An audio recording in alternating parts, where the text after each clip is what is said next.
there, friends, and welcome back to the Sunshine Cafe. I'm Lisa Rohrs, your host, and we are right in the middle of our Hidden Health Hazards series. That's 6 episodes that are uncovering the surprising things that can quietly sabotage all of our health. So far, we've looked at the air we breathe and what toxins are in the air we breathe, the food we eat, dangerous seed oils or vegetable oils, and why they're really so toxic to our system, and the hidden risks of skipping sleep. And today we're going to open up episode number 5, where we're turning to something that you may never have connected with your overall health: your teeth. My guest today is Dr. Carr, and she is a leading expert in wellness dentistry. She's known for her compassionate, patient-centered approach, grounded in holistic and biological principles. Dr. Carr sees each patient as an entire person, and she likes to recognize their unique needs and stories and health journeys, and she really takes the time to sit and listen and hear her patients, so she knows best how to actually help them. She has this deep understanding of the oral and systemic connection, and Dr. Carr brings the integrative, interdisciplinary lens to every aspect of dental care. So you're about to hear some insights that could really change the way you view your smile and your health. So grab that cup of coffee or tea, settle on in, and let's dive in. Welcome back to the Sunshine Cafe. I'm Lisa Rohrs, your host, and hey, thanks for joining me today. I'm here just to pour some positive back into your day with practical tips and stories to encourage and inspire. So let's dive in. Hello and welcome back to the Sunshine Cafe. I'm Lisa Rohrs, your host, and I'm so excited today to bring you some huge value from a sweet and dear friend of mine, and also my dentist. I'm so excited for you to learn a little bit more from my guest, Dr. Carr. Welcome to the show. Why, thank you, Lisa. It's a pleasure to be here. I'm so happy we can meet in this space and have a wonderful conversation. So I appreciate the invitation. Absolutely. You have been on my list of people that I wanted to interview for so very long because dentistry, while so many of us really, we cringe at the appointment on the calendar that says I got a dentist appointment, but you bring a really unique perspective to dentistry. And in particular, I think it was one of the things that saved my health overall. I mean, our teeth affect our health so very much. So there's so many questions I want to dive in here today. But because you are a wellness dentistry, one of the experts actually in the industry on wellness dentistry, and I know people hear about regular dentists, they hear about biological dentists. So let's just start there, because I think that will help people understand what's the difference between wellness dentistry and biological dentistry and just a regular good old off run-of-the-mill dentist. So let's start there. I think that's a great place to start, because then we have that foundation as to what kind of maybe sets us apart working in more of that integrative space. So conventional dentistry is what we call kind of your general run-of-the-mill dentist. And conventional dentistry is definitely, you go to school, you learn a program, and then you come out and you practice that program. And it really, in my opinion, does not integrate whole body wellness with oral health and wellness. And so I think there's a disconnect there that oftentimes can be found in a conventional dental model. So not that that's bad, and there's certainly a place for all of the different dentists and professionals in the marketplace here, but it's just something that helps us establish what makes us different. So conventional dentistry, they just really are working on your mouth. They're kind of tooth carpenters. They're not really looking at what's going on with the whole body and the whole being.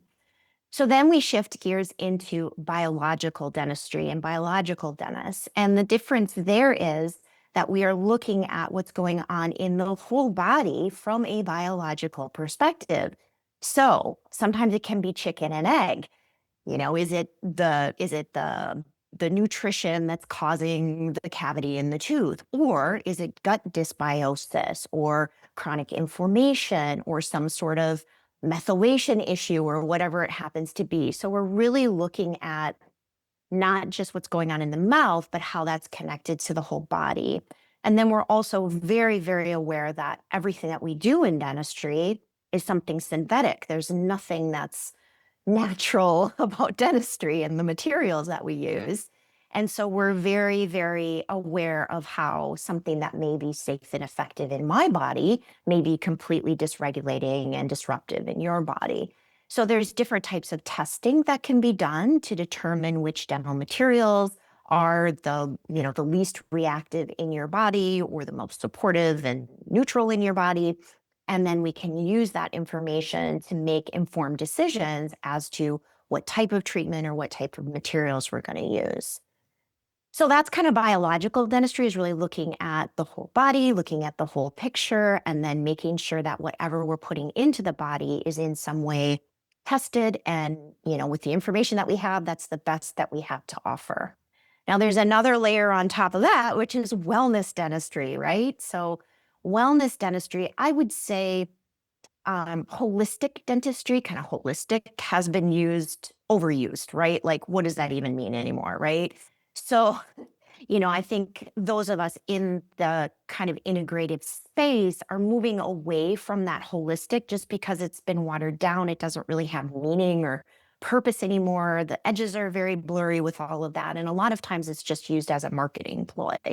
So wellness is what we're trying to achieve here, is not just, the physical body wellness, but what's going on with the spirit, what's going on with the emotions and the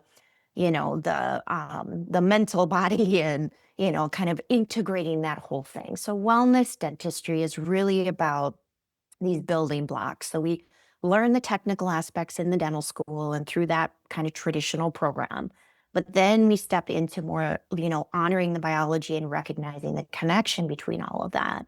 And then we step into, well, what can we do as a whole body, as a whole person, as our bringing our essence and everything into it to really advocate for our patients and our friends, for what is in their best interest from a whole body perspective.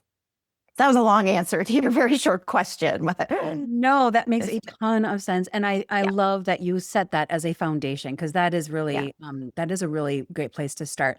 And here's why one of the things I think is so encouraging about this whole conversation is so many people are stuck with health concerns that have no root cause, or at least they haven't been able to identify it.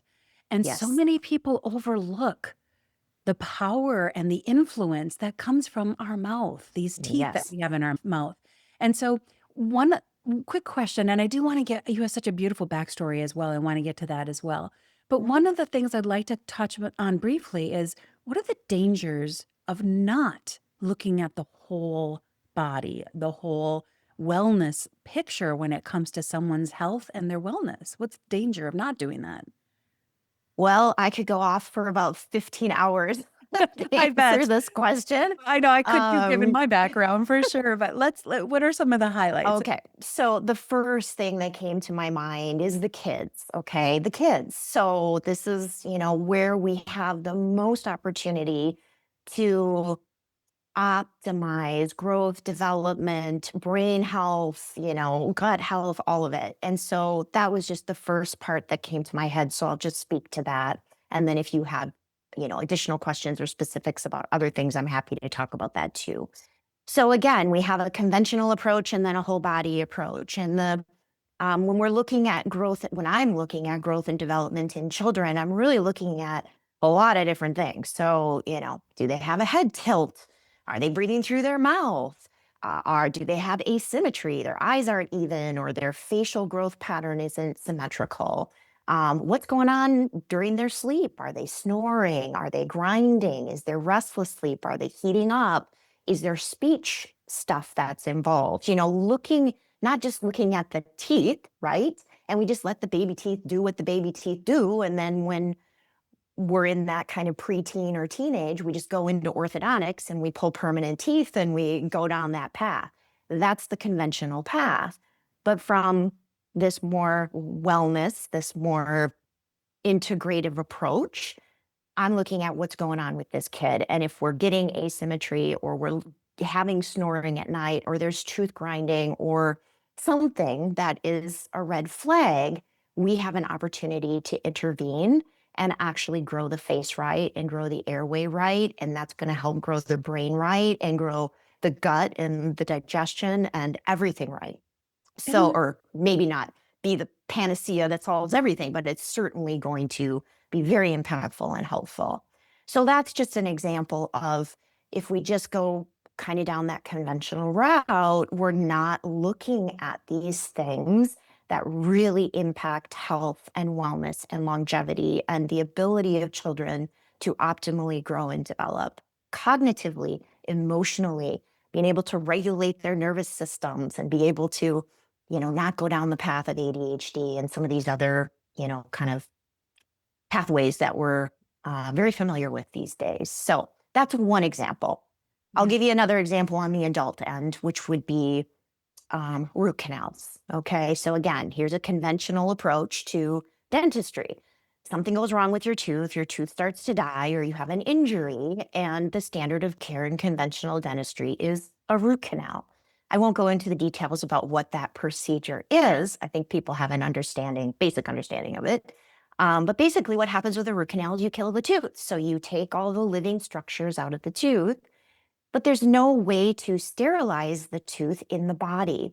And when a tooth becomes diseased or injured, there's bacteria that's introduced into the tooth. And when the tooth is alive, we can clean that bacteria out because we have oxygen and blood and all sorts of lymph and everything flowing through the tooth. But when the tooth is dead, now we don't have that capacity. And so when a root canal is done, there's always bacteria that's sealed into the tooth. Now, for some people, they have a very robust immune system and they don't have anything else going on, and their body can handle it, and it's not a big deal.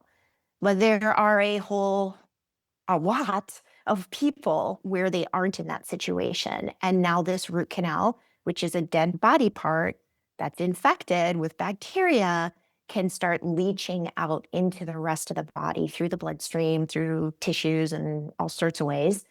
And now we get a bigger problem, which can lead to jawbone infections. It can lead to, there's all sorts of science out there now backing it up with increased risk of cardiovascular incident, Alzheimer's, cognitive decline, all sorts of things. So very inflammatory, very hard for the immune system to regulate.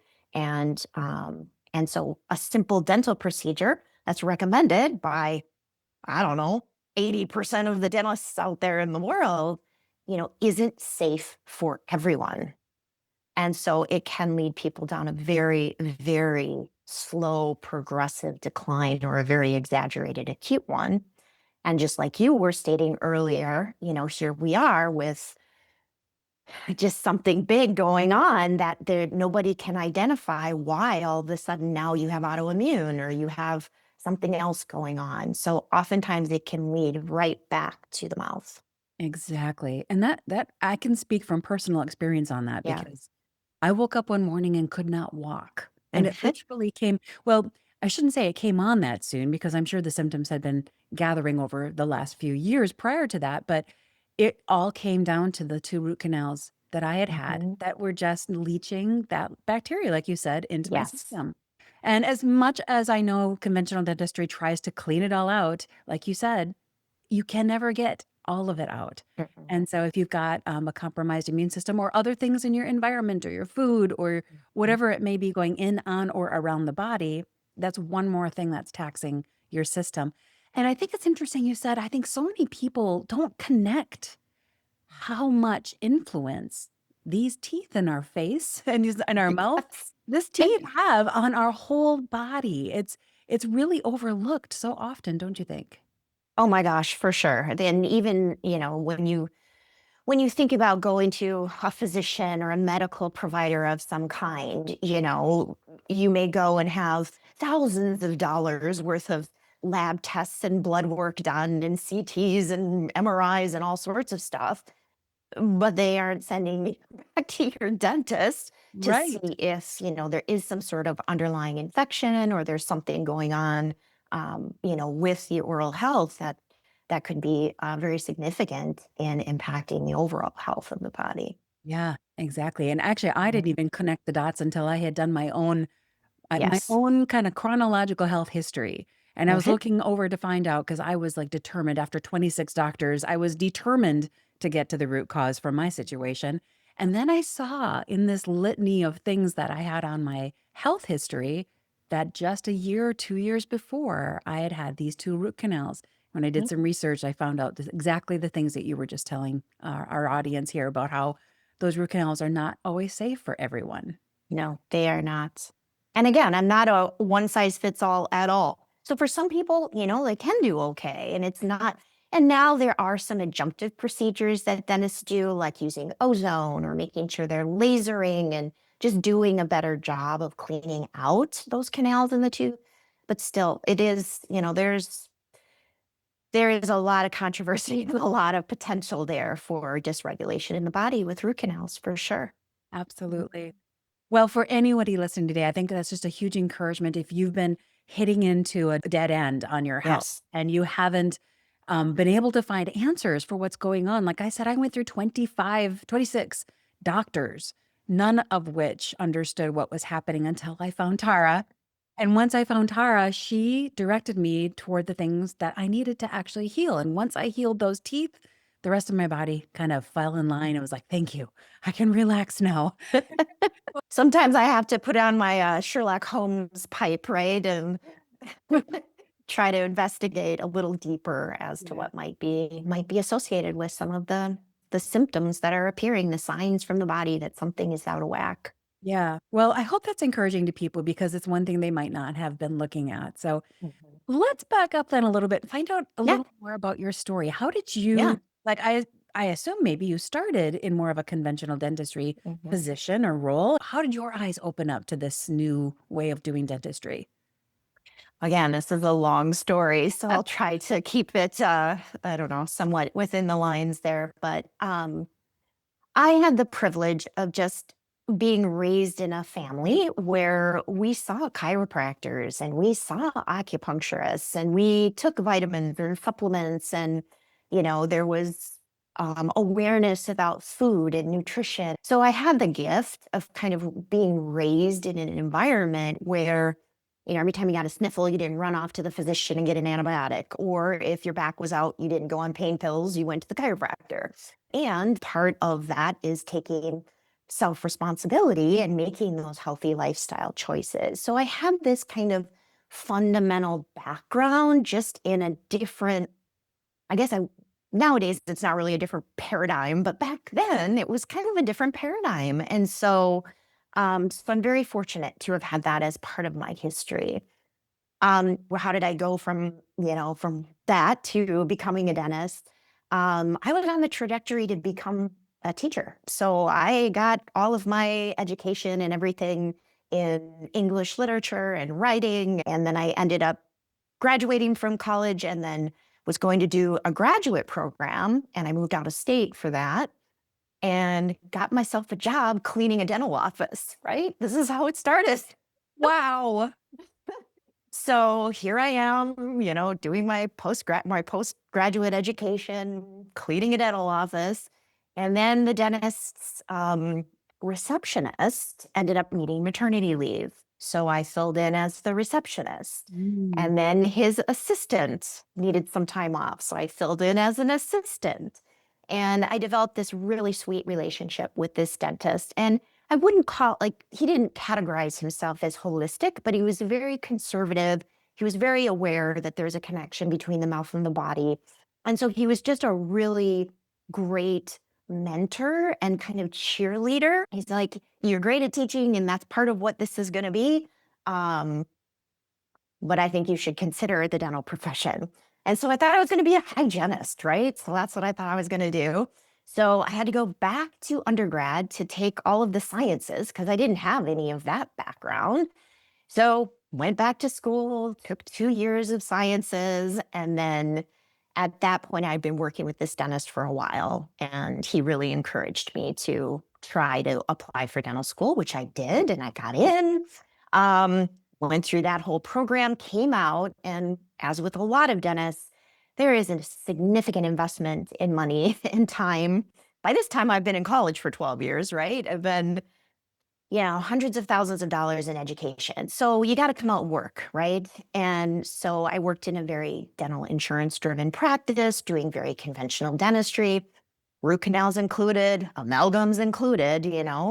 and very quickly realized that was not right for me. And I had questions about mercury and about root canals and some of the I don't know, the darker side of dentistry right away in dental school. But you got to do what you got to do to get through the program. So anyway, worked there for several years, and then had the opportunity to meet Dr. Ron King. And I don't know if you're familiar with Ron King at all. So he was really a pioneer, at least in this area of the country, in holistic and biological dentistry. And so it was great. I met him just at the right time because I was actually thinking about leaving dentistry because I just didn't feel aligned. And when you work in an insurance-driven practice, you're not afforded the opportunity to build trust and relationships and talk through all of the different alternatives and really provide good informed consent. And you don't have the time to do that, nor is it valued or encouraged. So anyway, got out of that, worked for Ron King for a while, and then he actually ended up being diagnosed with cancer. And so at that time, I wasn't ready to purchase a practice. And so someone else came in and purchased the practice, and there was not an alignment there. And so this was another crossroads. What do? I either quit dentistry or start my own practice. And so I started my own practice 12 years ago now. I didn't buy somebody else's practice. And I believe that I really have created something very unique and very special. And it's not just me, it's my team. My team is amazing, and we work together as a team. And so there you have it. That's about as short as I can make it because there's a lot of twists and turns. That's a wonderful backdrop to just understand kind of the path that you took. And it's really interesting. I did not know prior to our conversation Yeah. today that you had been trained originally as a teacher. And that makes so much sense because Yeah. you are such a great person for explaining. Anytime that we've seen you, my family's seen you, you are so great about explaining what's happening and why, and all the things that really need to come together for the patient to really adopt the changes that you're asking them to. So it makes a lot of sense. And I think that's really my favorite part of what I do, is making that connection, helping people, just bringing resources and the opportunity for people to share their story because I take time for that and that's important to me. Um, yeah, it's really, I think being an educator is my favorite part of the job. Yeah. Mhm. Well, the way that you do what you do with your team is the reason that I no longer have like PTSD when I go to the dentist. So a huge thank you to you and your team. And Well, thank you. yeah, and you are based here in Minnesota, just Yes. over in the kind of just outside of Minneapolis area, Yes. and have just such a wonderful practice. Before we wrap up today, I'll make sure that we Yeah, get to how people can find you. But you sure. mentioned a couple of things in your story that I really want to get back to. Yes. Let's talk just a second about insurance-driven practices, because I think a lot of people don't understand why their doctor or dentist spends so little time with them. So let's talk a little bit about what insurance-driven practice means to the doctor and the patient. Yes. So, I guess I would start out by saying that dental insurance is very different than medical insurance. So, medical insurance, say you have a job with an employer who's providing some sort of benefit for you. They're paying for some sort of medical insurance. Medical insurance actually is a benefit, meaning, say you need $100,000 worth of treatment, you're going to pay your deductible. Let's say it's $1,500 or $2,000 or whatever, and you're going to get $98,000 of the other stuff covered, right? Or a good percentage of that. There's usually no maximums, meaning no matter what happens to you, you're going to have insurance coverage. With dental insurance, it's not the same way. So even if you have the best dental insurance, it's only about $2,000 at best. And so it's more of I guess I'd call it more of a benefit. Like if you think about like a flex savings account or something like that, where you have a certain amount that you can draw out of it's helpful, but it's not the same as a medical insurance plan where actually if you need $10,000 worth of dentistry, you're not going to get $8,000 of that paid by your provider. Right. And It actually $10,000 worth of dentistry can is come not a pretty lot. fast. Right. Yeah. Exactly. So then the other thing that happens here is that the insurance company is going to dictate your treatment. So they're going to tell the dentist what they can and they cannot provide for you. So a perfect example of this is, say you're on Minnesota's state healthcare plan. You will not be able to get mercury-free fillings because if you use your benefit for that plan, the only procedure that that dentist can do for you is a mercury filling. The dentist is kind of caught in between that, and then you are only going to get whatever your insurance states is okay on your plan. So there's some limitations there, and dentistry is going through a huge transformation right now. Workforce shortages, which we hear about everywhere, especially skilled workforce. And then dentistry has kind of tried to stay separate from medicine because we didn't want to go down that insurance path. We wanted to be able to still be independent businesses and provide the type of care and services that we really feel aligned with. Well, now all of these DSOs, these dental service organizations, which are these big corporations, are coming and buying up all the little guys. And then they get all the sweet deals because they have, Buying bigger, power. right? Hmm. And so it's making it much, much more difficult for independent private practices to stay in business and to stay alive.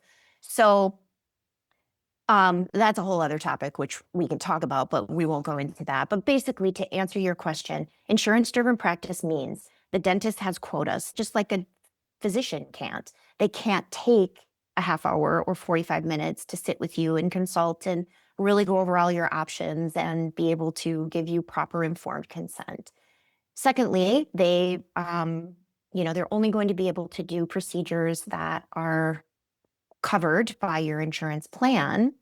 And then the dentists themselves, so say a crown is $1,000. I'm just using that as a round number. If you are a participant, so if the dentist participates with this insurance company, they're only going to get paid $500 for that crown. So they have to do 2 crowns to make up for the amount of money that the insurance company is taking off at the top. Oh, wow. So it's very challenging and it's very restrictive. And I don't believe it is a place for whole body care.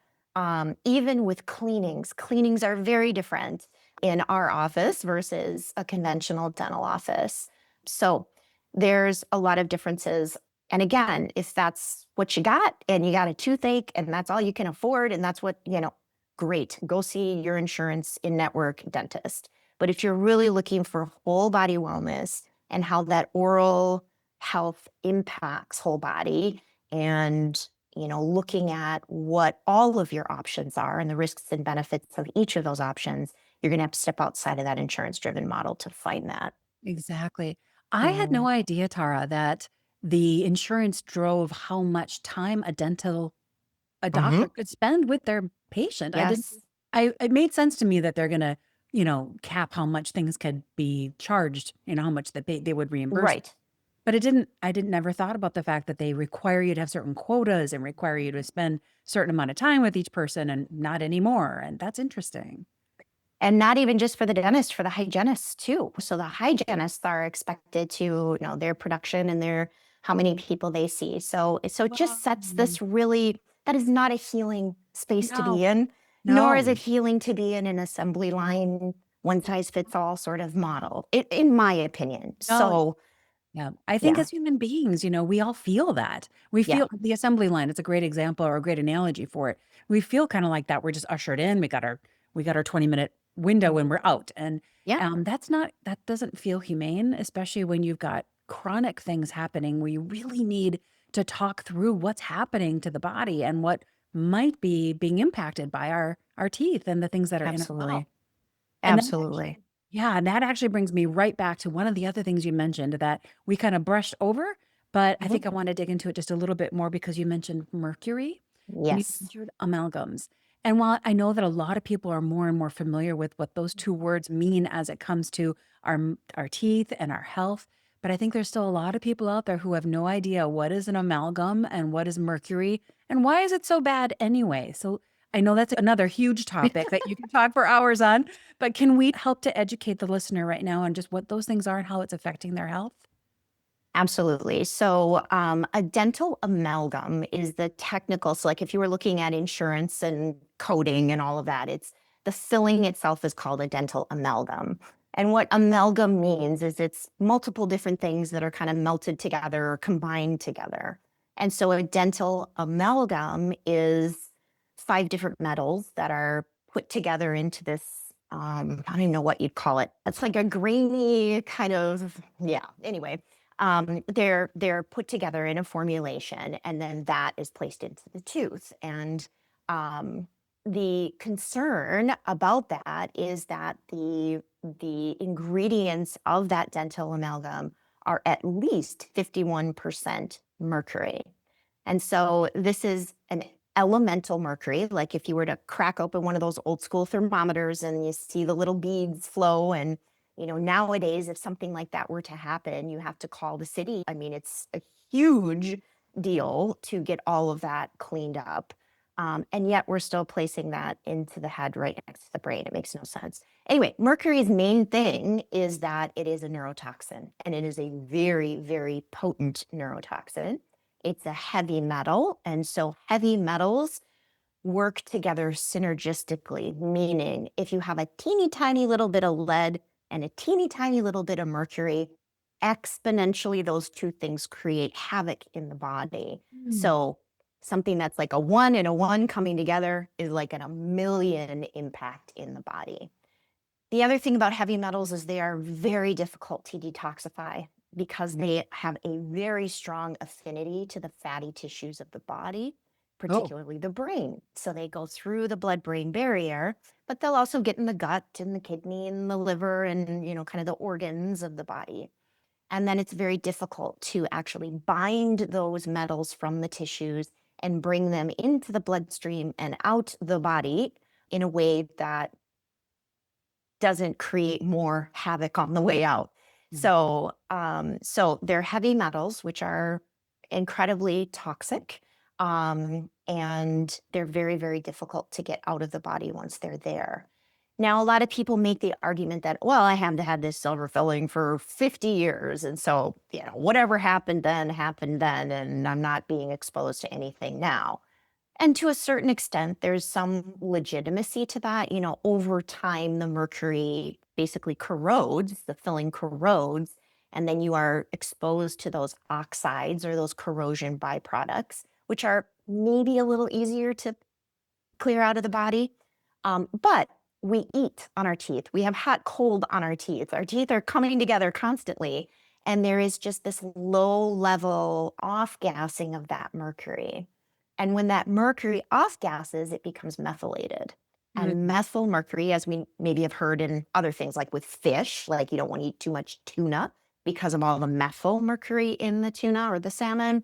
Same thing with, like one of the reasons why we got rid of incandescent light bulbs was because of the mercury in the light bulbs. But the methyl mercury is the one that just goes right past the blood-brain barrier and anchors right into the brain. So even if you've had the filling for 50 years, it's still releasing mercury, and you're still having that chronic low-dose exposure to a heavy metal. And over time, that can lead to all sorts of things. yes, because it's toxic to the Everything. body. And like you Mm-hmm. said, it's inches away from the most important Yes. organ of our Yep. body, which is our brain. Right. So, and Yes. then obviously that's affecting, or can affect a lot of parts of the body. We throw around these terms so easily. And I think human beings are really bad at really understanding big numbers and big impact. We can understand small impact. I get hit by a hammer. I understand that pain. Mhm. That makes sense, right? But I don't think people realize the power of just a few drops of mercury. Yes. And I think it's been said that if there is like a couple of drops put in a Olympic-sized swimming pool, Mm. just a couple drops, that entire pool will have to be drained. And, Decontaminated. yes, exactly. Hazmat suits, the Ex- whole thing. Exactly right. From Scooping just the earth underneath, like the right, whole thing. all of that's almost, yeah, Right. it's really, we just, really hard to wrap our brains around just how much. And we could probably go into a whole nother podcast about why they chose mercury for that whole Oh, amalgam yeah. process. Oh, boy. But enough to say that it off gases, like you had said, and it is constantly affecting our body. And while some people can handle a higher load of toxicity than others, if you're having unknown issues, this is a really good thing to look at. And I just highly recommend people check it out. Now, with that said, there's a very specific way to get those amalgams fixed. And Mhm. I know you can speak to that because there's much like cleaning out that Olympic swimming pool that needs a really specific process to clean that pool out. How do you have to handle the teeth when you're trying to take that mercury out of the mouth? Yes. So that's, I think, again, this is becoming more, it's more in the awareness of people, right? Like they know, okay, I may not know exactly what's going on with my silver fillings, but I want them out, right? I just want them out. And what can happen is if we remove the mercury filling without providing barriers and protection, and I'll go through that a little bit here, um, we are just introducing all of that mercury right into the bloodstream. And it's not just going to go through the bloodstream and into the kidneys and liver. It's going to go into the brain and what we were talking about. So there can be a lot of damage that can be done if we are removing those mercury fillings in a way that is not honoring the toxicity of that material that's coming out of the tooth and then protecting the patient, and then also me and my team and my environment and all of that. So there didn't used to be this, but there is now over the last, I think they started this like 5 years ago, something like that. There's a certification program that dentists can go through. And I think it actually is really good. Now, I've been doing this for a much longer time than you could be certified, but I think they've taken the highlights of what's really important and put it together into a way that there's science that backs it, there's, clinical data that backs it, there's um, anecdotal things that back it, and then it is relatively easy to implement into a dental practice. So it's called SMART certification, and SMART stands for Safe Mercury Amalgam Removal Technique. And it is a program that you can go through that is given by an organization called the International Academy of Oral Medicine and Toxicology, or for short, IAOMT. And they have amazing information on their website too. So they are a fantastic organization if you have further questions about root canals, Yeah. mercury fillings, fluoride, all of those kind of bullet points.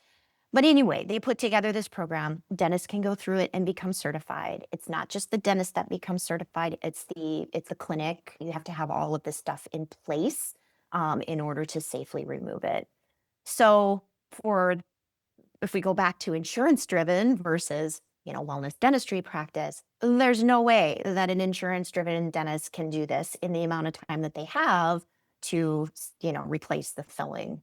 Plus, So insurance probably won't cover the expense of it anyway. no, not at all. So it does take a little longer to remove these safely, and so the appointments are definitely longer.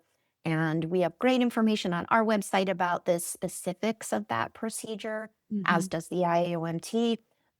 So yes, I would highly advocate if anyone that's listening is interested in removing any dental metals, so not just the mercury, but crowns have metals and there's other things too, to do some research before you just jump into any dental chair and Got it. have them do that. Yeah, Mhm. absolutely.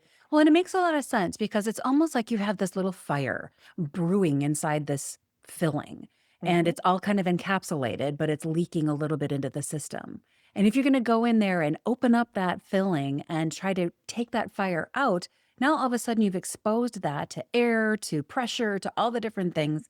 And it makes a lot of sense that you have to really do that carefully so that fire doesn't spread into the body and to, like you said, to the Absolutely. office as well. So there's the whole thing that kept on coming across to me as you were telling me this whole process is do your research. People need to do their research and to Mhm. understand what they're going into, and it really matters. Like we need to consider our dentistry the same level of intensity that we consider heart surgery or brain surgery because it is affecting all of our organs at such a very critical level. It's just so important. So I back. love that you are aware of that and that you understand that intimately and that you're sharing that with the world because the world needs to hear that, Lisa, and your lived experience of, really being in the trenches with all of this is going to be such a Yeah. bright light for others that are finding themselves there or looking for a way out of being in that place. So Yeah. you are a Thank you. gift.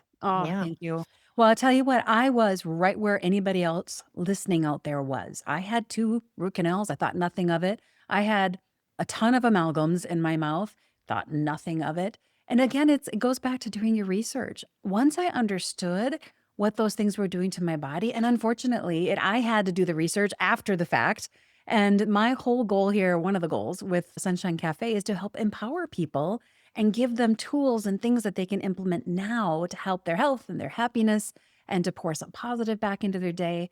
And so, for anybody out there, if you have amalgams and you think, I'm okay, you are until you're not.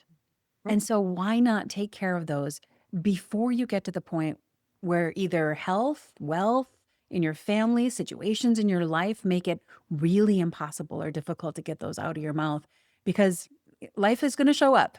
And once you have the knowledge, you might as well act on that so you can build a future of health that's going to serve you and your family well. Couldn't state it better myself. Wonderful. Oh, Right on the same page. Oh, Tara, it is so wonderful to see you. It's so great to see Yes, you. And you actually, too. really a joy for me to be able to see you without being in the chair. So Yes, I thank know. you. Me too. Yeah. So thank you for being with us today. Before we go, Yeah, couple of things I'd love to give people yeah. resource for. First of all, if you happen to be in the Minnesota area and Yep. you want, in my humble opinion, the best dentist that you could ever Oh, ask for, so sweet. how would they find you here locally?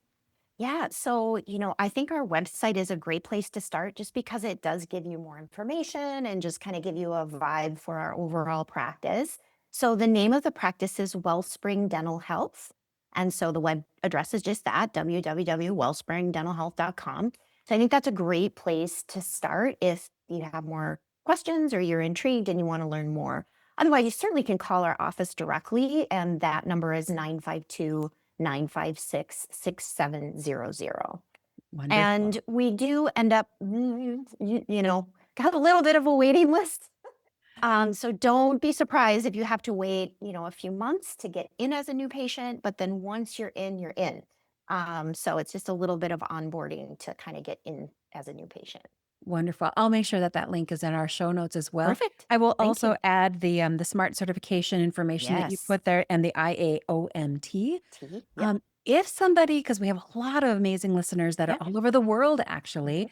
if they wanted to try to find a local wellness slash biological dentist who will really Yes. take the time with them, do you have a resource that they could look into to Yeah. find that?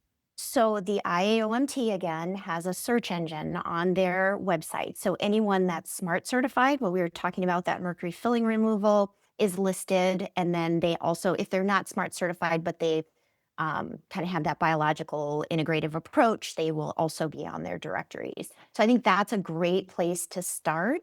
Um, Other than that, I don't know, maybe asking your chiropractor or your naturopath or somebody in the area that's kind of in that wellness community, and they might also have real good suggestions or recommendations. Yeah, wonderful.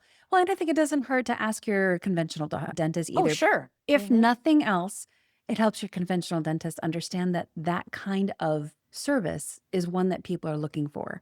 And that's how we make change in the world is we start requesting gently and respectfully the services that we want to really serve our health well. Agreed. Yeah. Agreed. Oh, Dr. Tara Carr, I so appreciate you. Thank you for your time Thank today and you. for just helping me and my listeners understand a little Yes. bit more about how important dentistry is for our overall health. Well, it's a gift. I appreciate your time. Thank you. Thanks, Tara. Dr. Tara Carr is just so great. I really hope you enjoyed learning with her. I have 6 valuable takeaways for you today. Number 1, whole body health starts in the mouth. Childhood growth and development, jaw alignment, and airway health all impact long-term wellness. Early intervention can help prevent lifelong health challenges. Number 2, mercury and amalgams. you gotta know the risks. Silver-colored amalgam fillings almost always contain mercury, and mercury is a neurotoxin that can easily cross over the blood-brain barrier. If you're considering removing those from your mouth, first of all, I applaud you for that. Second of all, you have to seek out a biologic dentist that's trained through IAOMT. Whew, that's a long acronym. International Academy of Oral Medicine and Toxicology. And look at their website to find the dentists who are SMART certified, who have all the training they need for the safe removal of those mercury amalgams. Number 3, the insurance squeeze. Many dentists feel pressured to follow insurance-driven care, which limits their ability to choose the best holistic treatments for their patients. They almost have to choose between keeping their business alive and delivering great care, which is not a choice they should have to make. But if we can understand this system, it really will help us understand why some procedures are recommended over other ones, maybe better long-term options that actually might be a little bit more expensive. So have the conversation with your dentist. Are they insurance-driven? And if they are, that'll help you understand the kind of care you're getting, and you may want to look at a second opinion for a less insurance-driven procedure. Number 4, root canals under the microscope. Root canals today are being increasingly questioned as to whether or not they're safe long-term procedures. Some people argue they are, and a lot of people and a lot of science is showing the opposite. New research highlights the risks of and what happens when we leave all the infection behind, which we always do with root canals. It's kind of an inevitable piece of it. And those left behind infections can seriously and negatively affect our whole body health. So it's something to really look into and make sure you've done your research before you choose to get a root canal. Number 5, your choices matter. You, as a dental patient, have more power than you think. Remember, after all, you're the one paying for this service. So go ahead, ask your questions, get a second opinion or a third opinion, and seek out providers who understand both dental and systemic health connections. Because by doing that, you might actually save money in the end, instead of paying for a root canal and then later having a whole bunch of health issues that cost you a whole lot of money. So do your research up front. Make sure that you get those questions answered so you feel really good about the procedure that you're going to be paying for. And finally, number 6, prevention is power. My good friends, prioritize nutrition. Prioritize it for yourself and for your family, because good nutrition will help promote healthy bodies. And healthy bodies create healthy teeth. And those regular dental appointments that you have set up that go beyond just teeth, well, those appointments are actually an investment in your long-term health. And that's a wrap here today, where we have uncovered the hidden health hazards of dentistry and all the things that happen behind that curtain.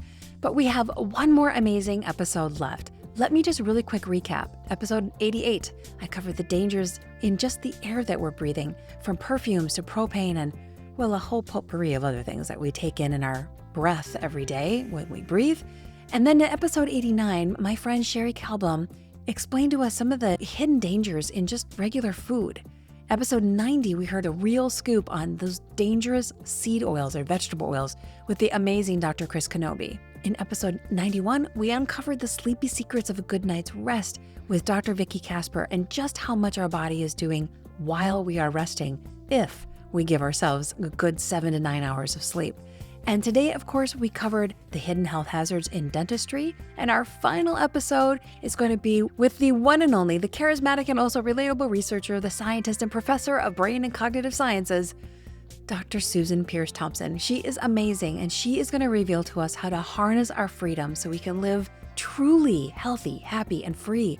So make sure you're subscribed and share this episode with a friend that you know needs to consider ditching the toxins for better health, because this healing series could literally change their life. So please share these amazing truths with others, and together we can pour positive back into the world and encourage our friends and family members to make healthier choices. All right, thanks again for joining me today, and I'll see you right back here next week at the Sunshine Cafe.